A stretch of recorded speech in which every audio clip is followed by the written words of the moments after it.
We're here to solve this challenging statue park by Murat Can Tonta. It's an anti-symmetric puzzle, it looks like, but it actually has a pretty clean pattern with these 2x2 squares that are checkerboard-like, and in doing that it gets the title checkerboards. And one thing that stands out for me as I look through this, particularly seeing this black diagonal, is that connectivity is going to be an issue in this grid, particularly the left side to the right side of the grid. We need to figure out how we get those together. And what I'm seeing at the start is that there is a channel in this 10th row, a channel in this 3rd row, sort of this blue space, and then potentially a channel through the middle, but this is the first one I can discount entirely. It would have to come through this edge, however it comes into the center from here to here. It has to take this cell and take this cell, and taking both of those cells is going to isolate this cell in black, and that's no good. So the only routes that can work are this bottom path or this top path. And the way that this solve will actually flow is that the first thing you can rule out is this bottom path being used. So either these two connect directly, or if they don't connect directly and start to extend, they connect here, because we have to deflect away from this bottom cell so that the white stays connected throughout the grid. So how I will mark this in, like how I would do this in paper, would probably be to like draw a diagonal line to this edge, make this edge pretty bold, and then a diagonal line back to the circle. And so I'd have a sense that these two connect because I marked a wire around them. I haven't marked any sure cells, but I'm marking that connection. I know that the connection through the grid is not through the space. The connection through the grid is through the space, and that's going to give us our first sure pentominoes. We've got these 3 cells being marked. This white set has to come out. This channel still has to stay connected from left to right. Get this cell marked. Now this has to keep extending, but it also can't be pinned. This cell would be very bad to take, so it's got to come down. We put in this L for sure. We put in this cell so that these stay connected and extending out. This comes in. We've got this 4th cell. When we take that, we actually have now a forced F shape right in the grid at the stage. And let me just do something like mark this as the I. Just whichever of 2 shapes it can be, it can take these 2 here, or it can take these 2 here. But the I is over in the space, and that's a good bit of start for the puzzle. It actually doesn't look like there's an immediate next step, but there's always going to be something to find. And how I got to it was starting to actually just piece out a little bit on these other pin spaces, and these 2 cells connect to this cell through one of these, and so forms a group of 4. And so what I know for sure is that this cell is not used. This cell is used, but now this cell looks to be isolated. It's not part of this pentomino. It cannot connect all the way down here because the I is already in the grid. And so this triggers something in my snidey sense, which is I wonder if there are enough places for pentominoes left. Or are we really seeing all these black cells? Like this cell for sure is part of a pentomino, but is the only cell that's currently marked as part of the pentomino. It's not joining any other group. This is a pentomino, this is a pentomino, this is a pentomino, this is a pentomino, this is a pentomino. This is a pentomino, and it doesn't join to this cell. Like this cell is the kind of the big unknown, because it could join to group 2, but I'm not going to put a number in the cell because it can join to a number. I'm trying to number particular cells that can't be anything else.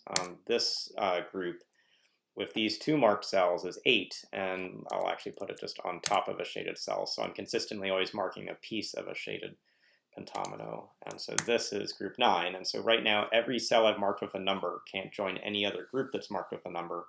And I have 9 tetrominoes in the grid, and I have 7 black cells that I haven't marked in yet. And you can pretty quickly see that 2 pentominoes is not going to cover all 7 of those cells. We're going to need 3 pentominoes. And that means that this set must join as one first deduction. And let's try to number some of these cells. And one thing to do when you're thinking through numbering to identify things is mark some of the extremes that are somewhat helpful. So I start by taking, let me get these all in black first, taking this extreme and marking with a 10. And noting that an extreme like this cell can't be in 10, so it will be in 11. And let's come all the way over to the left and see that a cell like this has to be in 12. It's not part of 10, it's not part of 11, can't join any other number. 12 will always join to this 12. This cell can't join to 12 in any way. It's too far away. It can't join to 10. It's too far away. So this is part of 11. Cell like this is too far to be 10 or 11. So this is part of 12. And so that actually quickly gives us this pentomino shape. It may not have immediately been obvious that it's a Y and comes through the center. But when you break apart these 7 cells in the way I'm doing now with numbers, that's forced. This cell must be part of the 11 shape. We don't know for sure if this cell or this cell are used to join it. And that means this one could still be part of 10 or 11. We don't know any more about that. But we at least have this start where identified a Y. And we can also identify for connectivity, we've got to come down this edge on the right. And so I think some of these markings will get us some headway. Still some more things to think about, and now that we've actually marked all these groups with numbers, we might as well start to think about which shapes can some of them be, and particularly the cliche step of a statue park is finding a pretty constrained pentomino to place. The two extremes are things like a long straight one, but the eye's in the grid. The other extreme is this big plus shape, the X, which doesn't work with any corners. Is pretty limiting. For instance, 7 can't be an X, and 1 can't be an X, and 9 can't be an X. And I bet if I keep going through this grid, 5 can't be an X, 6 can't be an X. This is the way it would go, but it isolates cells. 11 can't be an X, 10 can't be an X. This one would isolate a cell, and this one would leave no space for this 9 group to fill in. So the only pentomino I haven't talked about is 8, and 8 can easily be an X. It's this shape is the X shape that it would be, and it's the only one that's possible at this stage of the puzzle. So we've gone from connectivity to marking pentominoes to now finding the rare pentomino. And going through those 3 styles of statue park logic get us to this progress point in the puzzle. And hopefully from here it's going to flow a lot faster.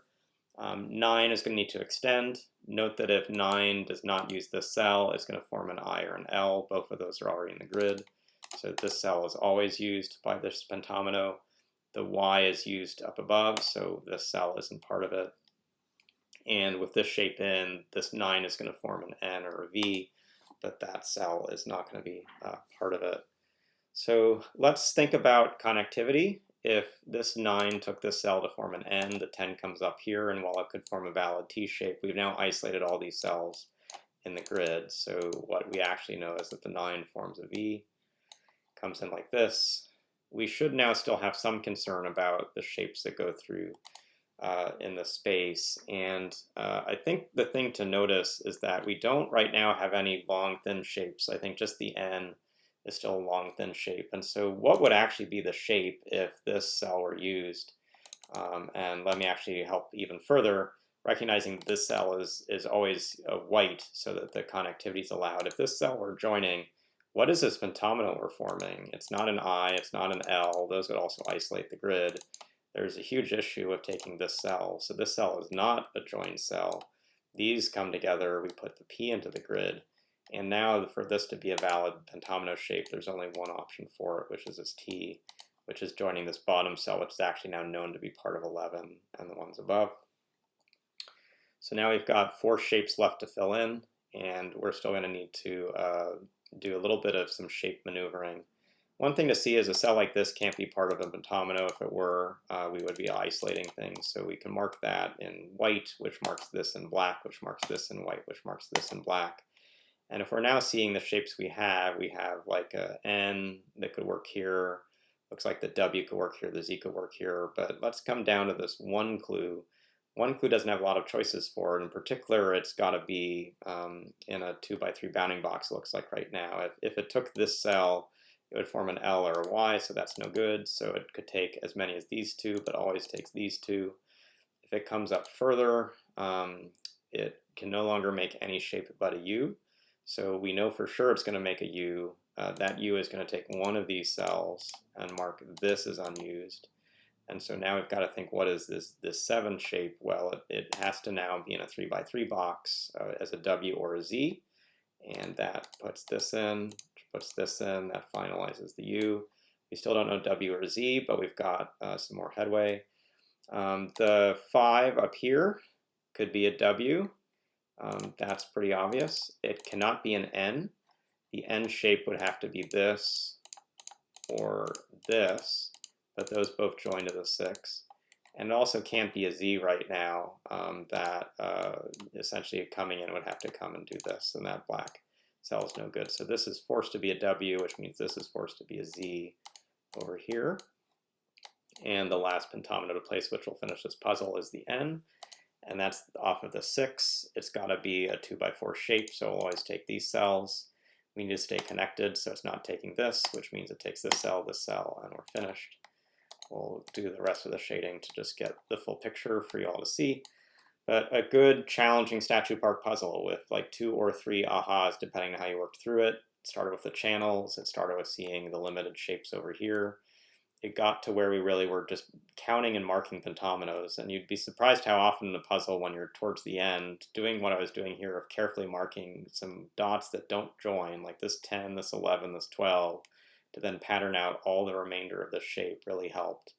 And then having that in, we had to flip back to another kind of step, which is where is there a fairly constrained shape we can't put anywhere in the grid, and X is the cliche in Statue Park. So if you ever get stuck, look for X.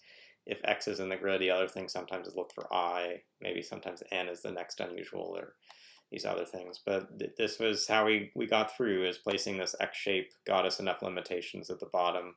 Really had just this V, which forced a PT shape, and then the rest flew from there. So really, really tough puzzle, but a really great test of your Statue Park skills. Everything in the toolbox came out for this puzzle. So I hope you learned something through the solve, and we'll see you again soon.